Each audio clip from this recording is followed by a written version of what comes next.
comment satisfaire nos besoins de nourriture, de carburant et de fibres avec des solutions durables et adaptées au changement climatique? Cette question préoccupe tous les gestionnaires, propriétaires et locataires de terre. La terre est une ressource limitée, mais on en veut de plus en plus. Les décideurs cherchent aujourd'hui de nouvelles façons d'atteindre leurs objectifs nationaux et leurs engagements internationaux. La restauration des terres dégradées peut être un moyen de répondre à ces besoins parfois contradictoires. Sur la planète, plus de 2 milliards d'hectares de terres dégradées profitent peu à l'homme ou à la nature. Nous pouvons rétablir la santé et la productivité de ces terres et les préparer à combler les besoins de l'avenir. Mais par où commencer et comment s'y prendre? Voici la méthodologie d'évaluation des opportunités de restauration des paysages forestiers, ou ROAM en anglais. Elle offre un cadre flexible pour identifier les opportunités de restauration à l'échelon national et local. Elle peut aider les pays, les institutions et les individus à identifier les meilleurs sites pour entamer une restauration et proposer les stratégies les mieux adaptées aux différentes régions.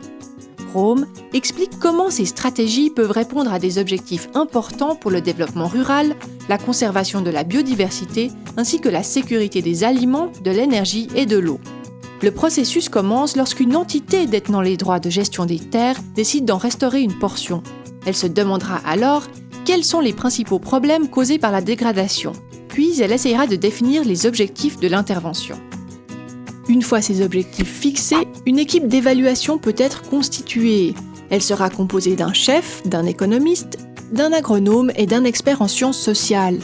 Étant donné que ROAM est un processus ascendant, l'équipe se réunira directement avec les parties prenantes et les experts locaux pour mieux comprendre la portée de l'évaluation. Le but sera-t-il d'améliorer le flux de l'eau, le rendement des cultures ou l'habitat de la faune et de la flore?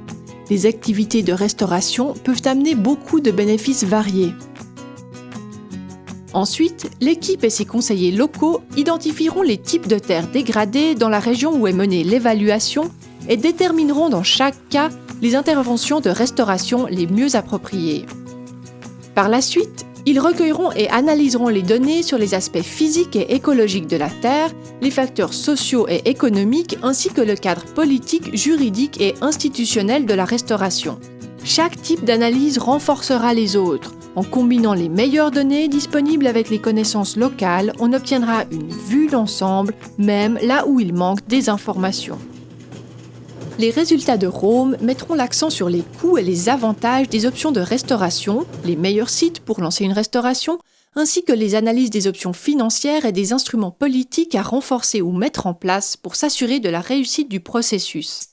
À la fin de son analyse, l'équipe d'évaluation produira des cartes et des rapports permettant aux décideurs d'élaborer un plan cohérent de restauration à n'importe quelle échelle. Ces plans peuvent enrichir les objectifs nationaux et les engagements internationaux. Ils peuvent également influencer les décisions sur l'utilisation des terres à l'échelon local. Enfin, ils pourraient aussi entraîner le déblocage de nouveaux financements pour la restauration.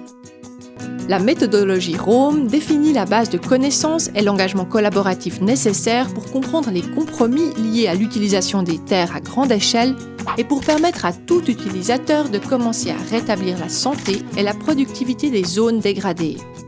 Ensemble, nous pouvons transformer une planète dont les ressources sont menacées pour la rendre à nouveau productive et vivante.